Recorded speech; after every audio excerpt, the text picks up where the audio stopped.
যে একটা রিক্সা চালক, একটা দিনমজুর যারা আছে তারা যখন ক্ষুধার্ত থাকে তখন তারা অটোমেটিক বলে যে 10 টাকার ভাড়া দিয়ে যখন তারা আর পোষায় না তখন তারা অটোমেটিক বলে যে ভাই এখন আমাকে 5 টাকা বাড়ায় দিতে হবে, 15 টাকা।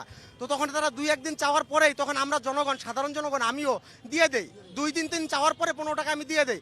কিন্তু আমরা ভাই বিগত 7 বছর থেকে, বিগত ফ্যাসিস্ট আমল থেকে আমরা এই আন্দোলনটা করে আসছি। পে স্কেল আসলে একটা বাংলাদেশের স্বাভাবিক প্রক্রিয়া। আমাদের লাস্ট পে স্কেল হচ্ছে 2015 সালে এবং সর্বমোট 1971 সালে পর থেকে 8টা পে স্কেল হয়েছে।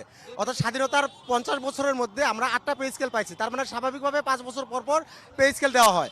তো লাস্ট পে স্কেল হয়ে গেছে 2015 সালে, এখন আজকে 2025 সাল, 10 বছর হয়ে গেছে। তো আসলে 8,250 টাকা দিয়ে একটা কর্মচারী, 8,250 টাকা দিয়ে একটা কর্মচারী 6 সদস্যের পরিবার আমরা কিভাবে চলতে পারি? তো এই জন্য আমরা যে আজকে রাস্তায় নেমে আসছি, এখানে আমরা আসছি যে গ্যাজেট প্রকাশের জন্য জোরালো দাবি নিয়ে। এটা আসলে আমাদের রাষ্ট্রের জন্য লজ্জাকর এবং আমরা নিজেরাও খুব লজ্জিত যে আমরা রাষ্ট্রের একটা গুরুত্বপূর্ণ অংশ, আমরা রাষ্ট্রের সার্বিক দিক দিয়ে আমরা কাজকর্ম করে থাকি, উন্নয়ন সব কিছুর অংশীদার আমরা। তো আমাদের পেটে ক্ষুধা রেখে আসলে কাজ করা সম্ভব না।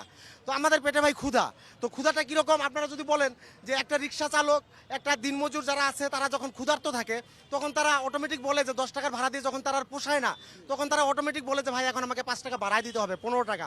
তো তখন তারা 2-1 দিন চাওয়ার পরেই তখন আমরা জনগণ, সাধারণ জনগণ আমিও দিয়ে দেই, 2-3 দিন চাওয়ার পরে 15 টাকা আমি দিয়ে দেই। কিন্তু আমরা ভাই বিগত 7 বছর থেকে, বিগত ফ্যাসিস্ট আমল থেকে আমরা এই আন্দোলনটা করে আসছি যে আমরা চলতে পারছি না, আমরা 6 সদস্যের পরিবার, আমরা চলতে পারতেছি না। কিন্তু সরকার আমাদের কথায়, জি হ্যাঁ, অনেকবার স্মারকলিপি জমা দেওয়া হয়েছে এই সরকারের আমলে। আমাদের বর্তমান প্রধান উপদেষ্টা মহোদয়ের কাছে আমরা ডিসিদের মাধ্যমে, আমাদের কেন্দ্রীয় কমিটির মাধ্যমে সবাই অসংখ্যবার স্মারকলিপি দেওয়া হয়েছে বারংবার। হ্যাঁ, আন্দোলনের মাধ্যমেই কমিটি গঠন হয়েছে, আন্দোলনের মাধ্যমেই কমিটি রিপোর্ট প্রদান করছে। এই আন্দোলনের মাধ্যমে আমরা ইনশাল্লাহ প্রজ্ঞাপন নিয়ে বাড়ি ফিরবো ইনশাল্লাহ।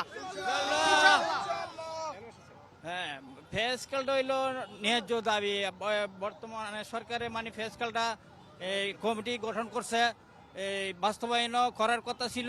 এখন পরবর্তী সরকারে আসার জন্য বাজেটটা সব কিছু আছে, কিন্তু পরবর্তী সরকারের জন্য উনি অপেক্ষা করে মানে থাকবিয়ালি করতেছে এখন কালকে।